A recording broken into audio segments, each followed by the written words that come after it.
নমস্কার বন্ধুরা। ২০২৬-এর বিধানসভা ইলেকশন একদম সামনে। আর কয়েকদিন পরেই আমরা ভোট দিতে যাব।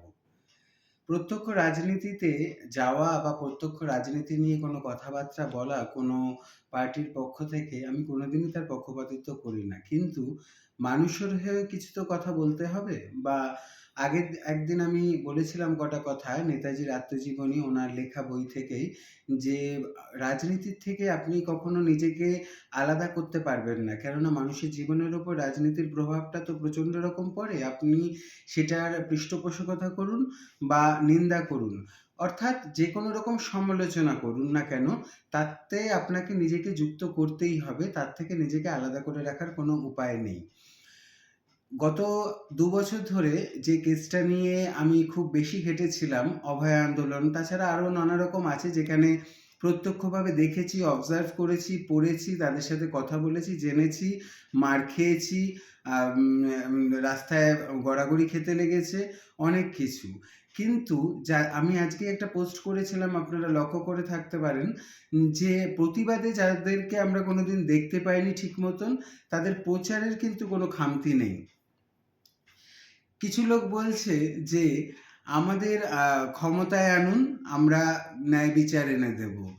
মানে গিভ অ্যান্ড টেক পলিসিটা কতটা নিচু লেভেলে চলে গেলে মানুষ এই জিনিসটা করতে পারে বলুন তো? যে মানে ন্যায় বিচার এনে দেব বলতে যে লোকটা এতটা বেশি ডিটারমাইন্ড হয়ে বলতে পারে, সেই লোকটা তো কনফিডেন্ট যে তার কাছে এভিডেন্স আছে বা প্রুফ আছে, তার জন্য সেই কথাটা দিতে পারছে।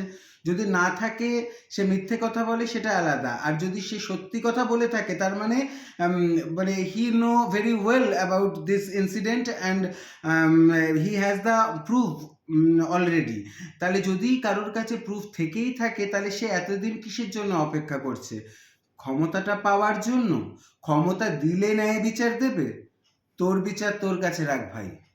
যে কোনো লোক যারাই এই ধরনের কথা বলতে পারে তাদের উদ্দেশ্যে, কেননা আমি প্রত্যক্ষভাবে নিজের রক্ত দিয়ে সিঁচেছি। অফিস থেকে ফেরার পথে বাড়ির লোকের অমত থাকা সত্ত্বেও রাতের পর রাত জেগেছি, রাস্তায় চিৎকার করেছি, স্বপ্ন দেখেছি যে সত্যি একদিন ভালো কিছু হবে এটা নিয়ে।